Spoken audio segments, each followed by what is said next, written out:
Olá, irmãos! Saúdo cada um de vocês com a graça e a paz do nosso Senhor Jesus Cristo, amém?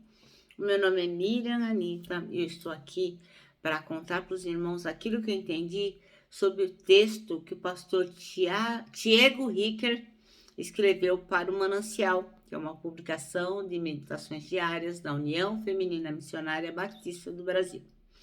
O texto chama-se Aprendendo com o Sofrimento de Jó. Ok? Bem, eu vou ler para vocês o texto de Jó, capítulo 1, e quero sempre lembrá-los que o importante é que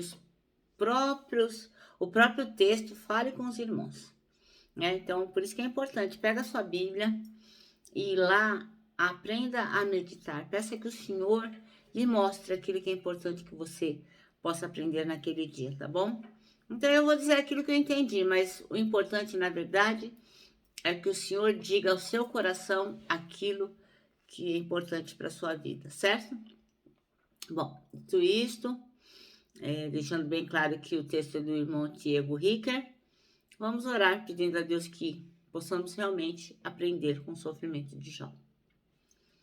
Senhor Jesus, nós agradecemos novamente a cada dia a oportunidade de manusearmos a Bíblia, a oportunidade de podermos orar, a oportunidade de podermos exercer a nossa fé.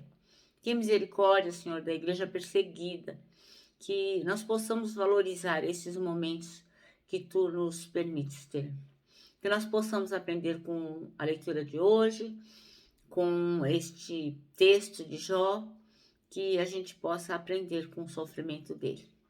É isso que pedimos, não porque a gente mereça, mas em Teu nome. Amém. Bom, irmãos, então, nosso devocional é Aprendendo com o Sofrimento de Jó. Nós vamos ler, então, Jó, capítulo 1, que diz assim: Havia um homem chamado Jó, que vivia na terra de Uz. Ele era íntegro e correto, temia Deus e se mantinha afastado do mal. Tinha 7 filhos e 3 filhas. Era dono de 7.000 ovelhas, 3.000 camelos, 500 juntas de boi e 500 jumentas. Também tinha muitos servos. Na verdade, era o homem mais rico de toda aquela região. Os filhos de Jó se revezavam em preparar banquetes em suas casas e convidavam suas 3 irmãs para celebrar com eles.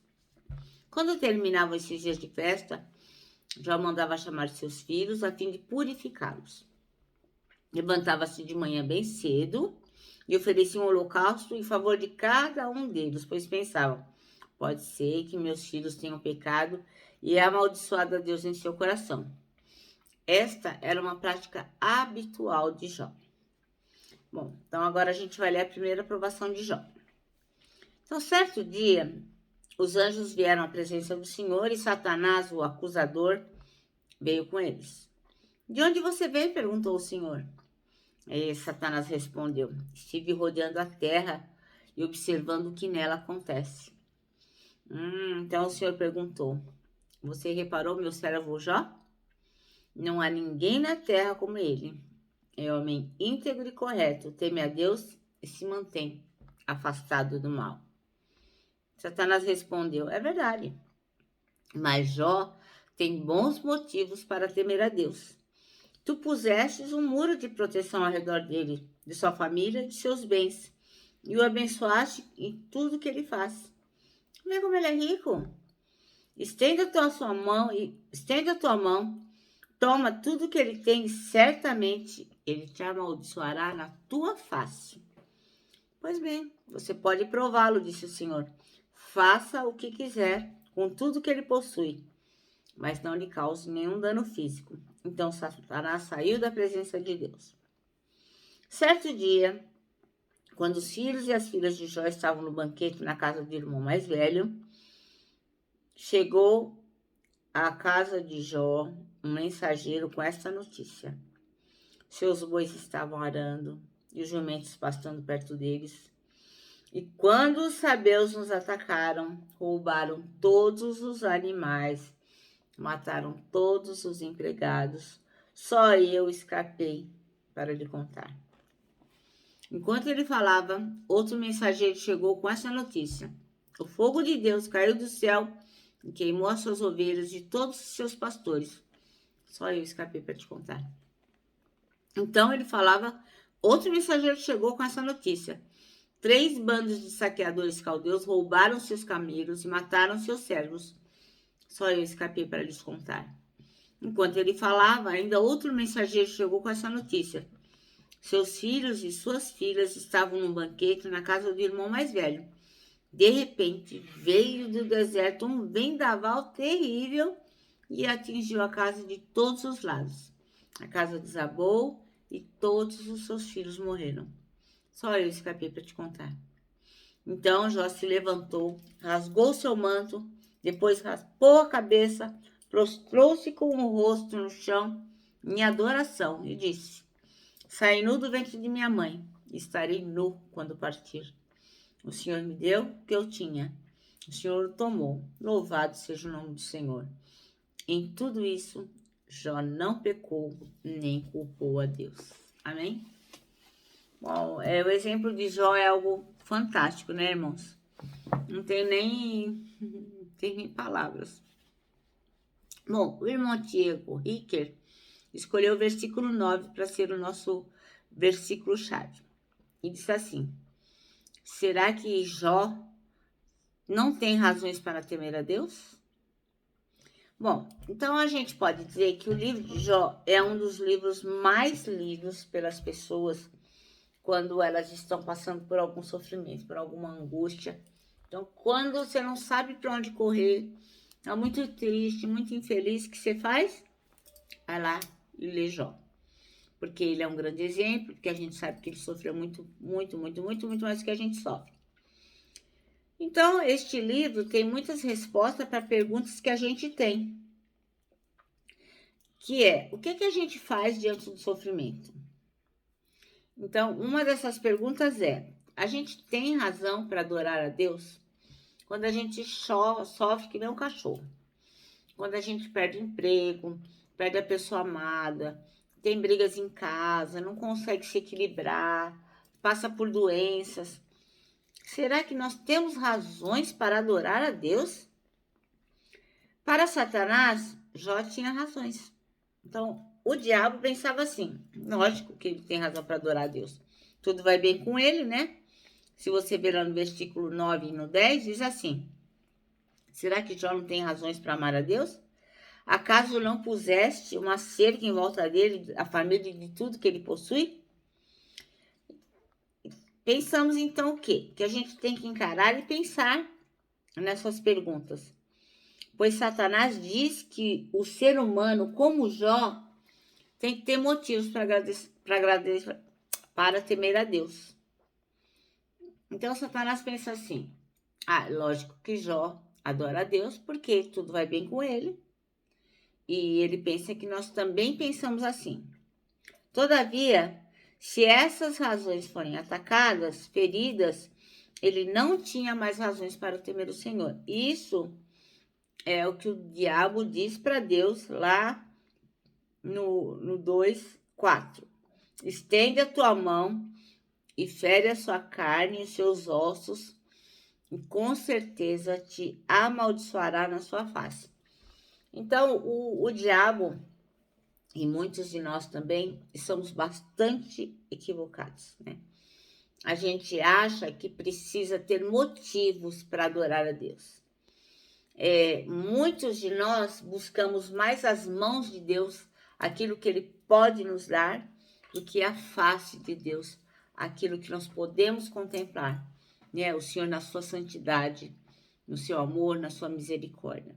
Então o diabo pensa, e muitos de nós também pensamos, que se o Senhor não nos der nada, não nos conceder nada, não nos proteger, não nos cercar os nossos familiares, nós não vamos ter motivos para adorar. Mas o diabo esquece que se Deus tivesse só nos dado a salvação, já seria mais do que o suficiente para adorá-lo. Ele não precisaria dar para nós casa, carro, família, saúde, não precisaria dar mais nada. Só a salvação já seria motivo suficiente para darmos graças ao Senhor.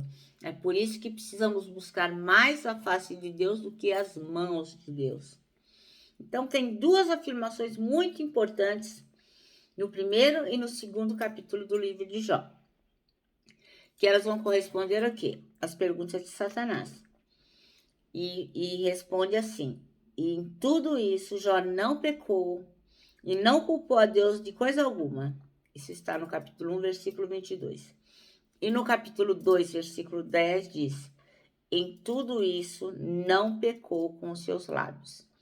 Então, sabe, eu creio que a gente deveria reservar alguns dias da nossa vida apenas para adorar a Deus, apenas para agradecer, apenas para dizer para Ele quanto Ele é maravilhoso, quanto Ele é misericordioso, quanto Ele é bondoso, quanto nós reconhecemos que Ele nos tirou do lamaçal e nos colocou num lugar seguro.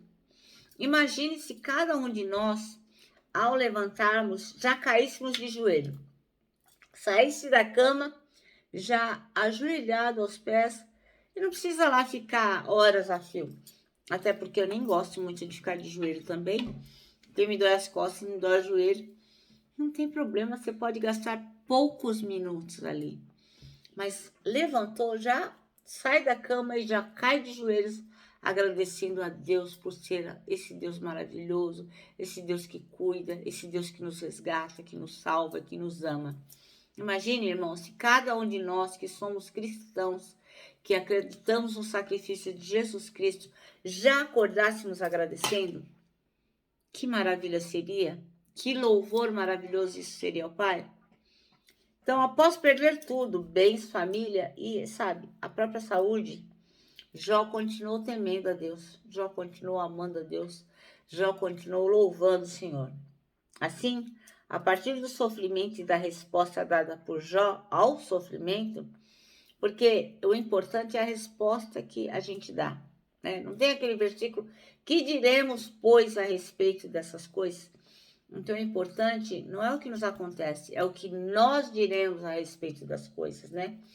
Como já disseram por aí, que agora não me lembro o nome do autor, Sartre. O importante não é o que a gente faz o importante não é as coisas que nos fazem. O importante é o que nós fazemos com as coisas que nos fazem. Isso sim é fundamental. Então, quando a Bíblia fala, né, que diremos a respeito dessas coisas? É disso que ela está falando. Nós temos que dar a resposta certa, assim como Jó deu a resposta certa ao sofrimento. O livro de Jó deixa evidente que a única razão para temer e adorar a Deus é porque a gente o conhece e porque a gente pertence a Ele. Aliás, está aqui, 42, 5, né? Então, essa é a referência. O único motivo para adorarmos a Deus é porque o conhecemos e pertencemos a Ele. 42, 5. Vou ler aqui. Antes, eu só te conhecia de ouvir falar. Agora, eu te vi com meus próprios olhos. Retiro tudo o que disse, me sinto arrependido no pó e nas cinzas. Então, é isso o que importa, né? Então, tudo que a gente tem, tudo que a gente é, tudo que podemos fazer é não permitir que o diabo nos leve a pecar contra o Senhor, que nós possamos continuar louvando o Senhor, como diz lá em Tiago, né, Tiago 4:7, a gente tem que resistir ao diabo, ele vai fugir de nós. E como é que nós resistimos ao diabo? A frase, o versículo começa assim, ó, sujeitai-vos a Deus. Resistir ao diabo, ele fugirá de vós. É isso que Jó fez. Ele se sujeitou a Deus, ele foi obediente a Deus. E acabou que o diabo o deixou em paz. Por quê? Porque o Senhor está entre aqueles que o obedecem. Então, nós temos que aprender com o sofrimento de Jó. Nós não temos que louvar a Deus pelas coisas que temos. Nós temos que louvar a Deus por aquilo que Ele é. E se nada nos restar, que nós possamos agradecer pela nossa salvação. Então, irmãos, lembre-se, Busquem mais a face de Deus do que as suas mãos. Amém? O nosso manancial termina assim, ó. Por qual motivo você serve a Deus? Já basta o sacrifício na cruz. Isso seria motivo mais do que suficiente. Eu me despeço aqui com o meu abraço fraternal, o meu abraço diário, ó, de ursa. Lembrando que em 2021, ó, ninguém solta a mão de ninguém. E lógico, né? Com a nossa palavra de ordem que é saudade.